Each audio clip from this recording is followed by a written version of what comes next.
सतनाम श्री हरि वाहिगुरु। प्यारी साध संगत जी, जो आज गुरु साहिबान के दरबार में हाजिर है और वो सारी सिख संगत जो हमसे ऑनलाइन जुड़ी है, आप सबका बहुत बहुत स्वागत है। सभी को बहुत बहुत आशीर्वाद। प्यारी साध संगत जी, आज वचन साहब का सार समझने से पहले दो सूचनाएं आपको दे दूं।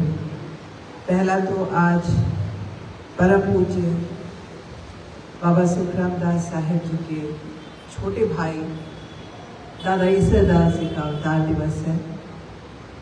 आप सबको बहुत बहुत बधाई।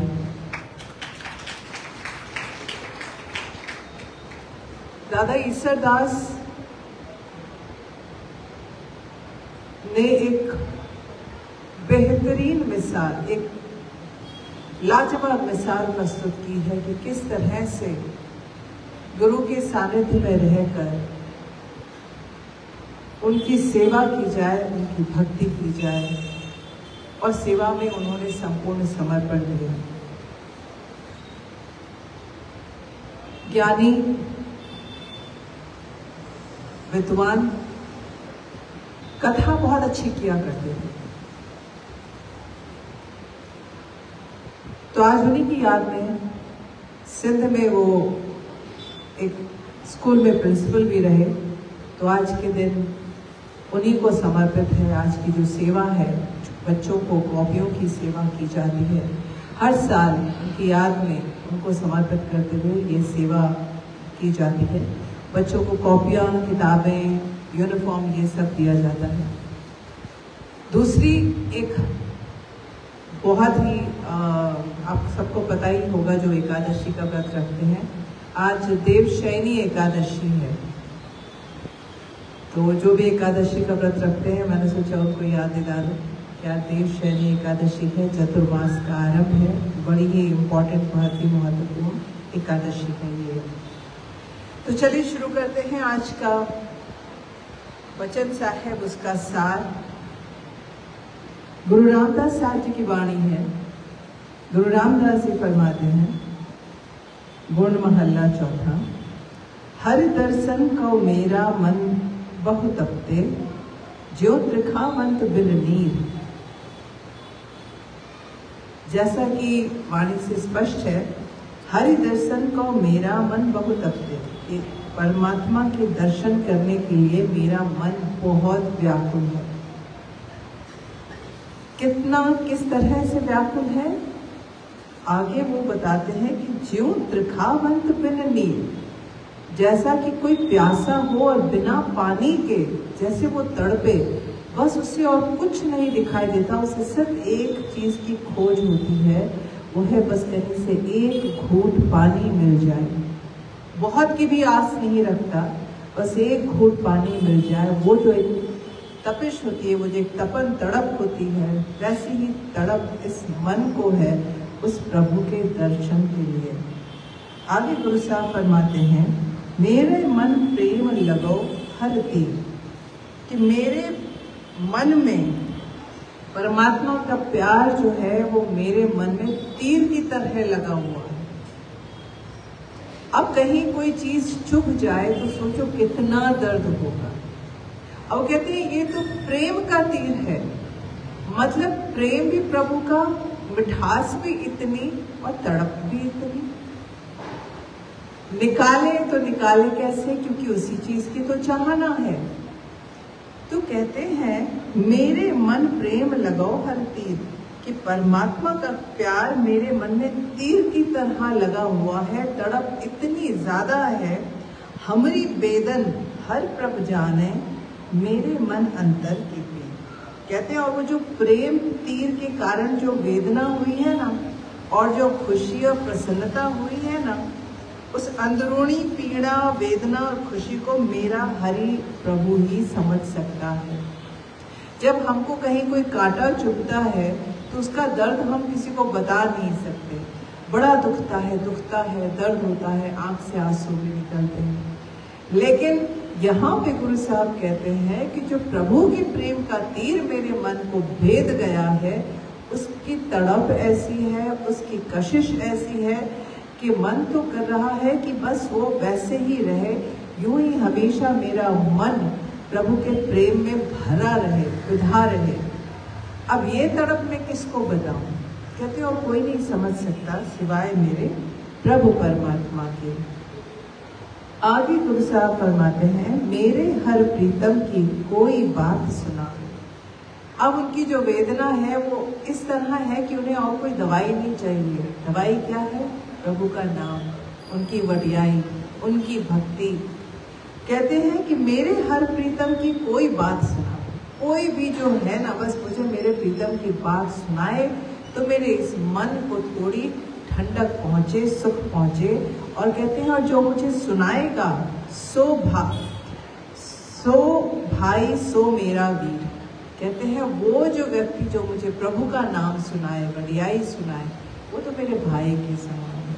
भाई कैसे? मतलब कितने प्यार से उन्होंने कहा है कि आत्मीयता का स्तर क्या होगा, एक जैसे हों, जिनके माता पिता भी एक ही हों। और भक्त के माता पिता कौन होते हैं? प्रभु परमात्मा।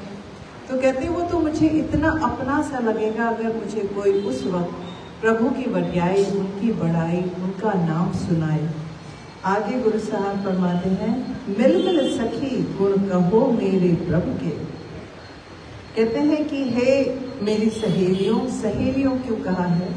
क्योंकि आत्मा को स्त्री रूप में वर्णन किया गया है। तो कहते हैं जो भी मेरी तरह यहाँ और भी आत्माएं हैं, और भी जीव हैं, वो मेरी सखियां हैं। इसलिए कहते हैं मिल मिल सखी गुण गाओ मेरे प्रभु के, कि मेरे उस प्रभु के गुण गाओ, मुझे उसका नाम सुनाओ, मेरे कानों में उसका नाम पड़े, वडियाई सुने, महिमा सुने, तो इस दर्द भरे दिल को, इस दर्द भरे मन को थोड़ा संतोष आए। कहते हैं ले सतगुरु की मत धीर।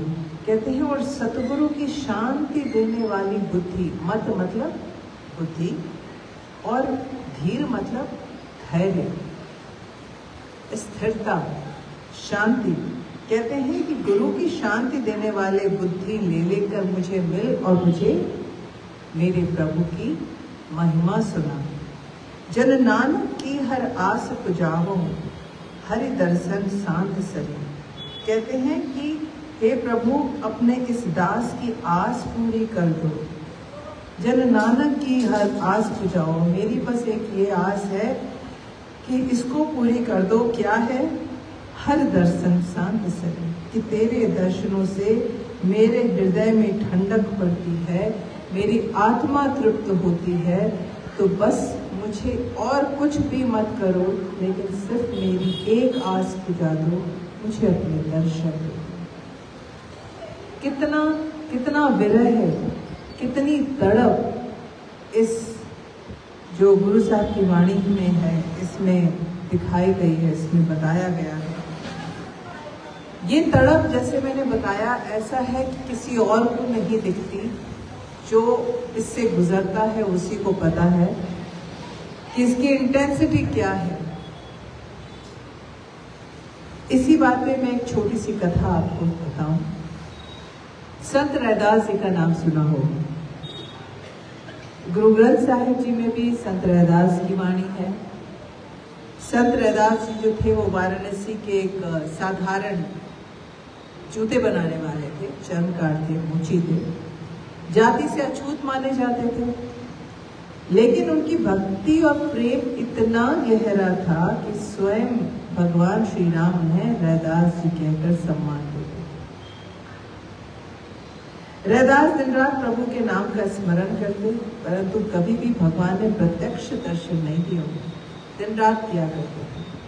कहते हैं ना कि प्रभु की भक्ति में जो इंतजार है वो भी भक्ति ही है। वो ये ना समझ लेना कि आपकी हार है कि प्रभु ने दर्शन नहीं दिए। आपकी भक्ति में प्रभु का इंतजार भी उनकी भक्ति है।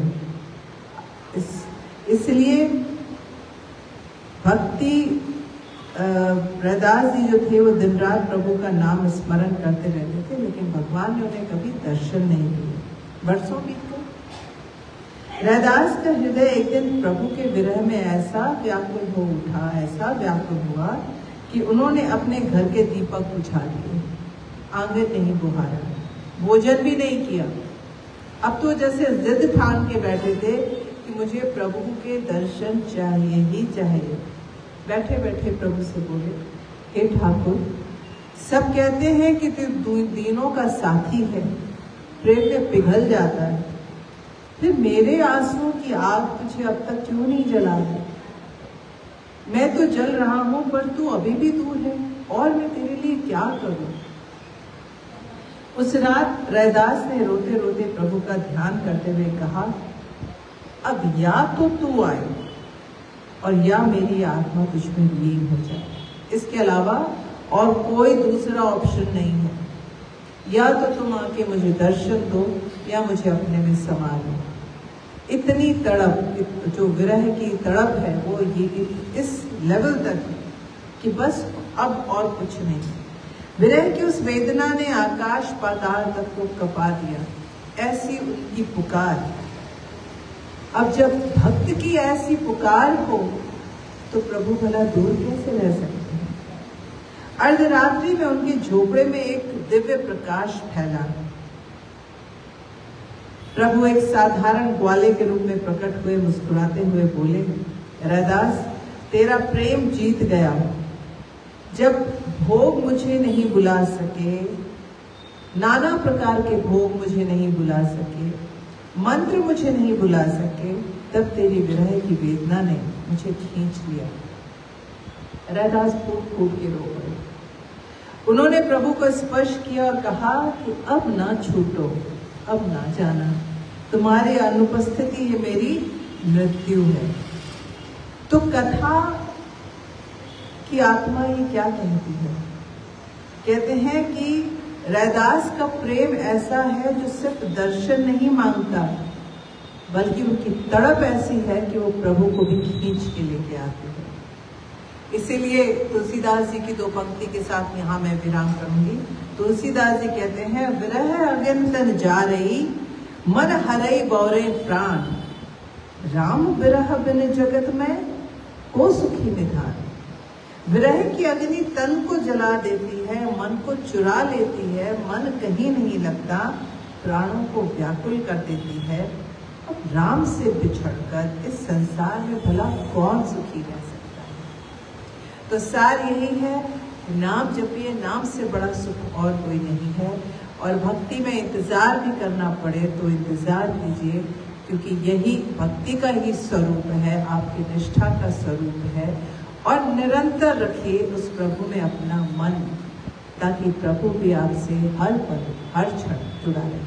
सतनाम श्री हनुमान।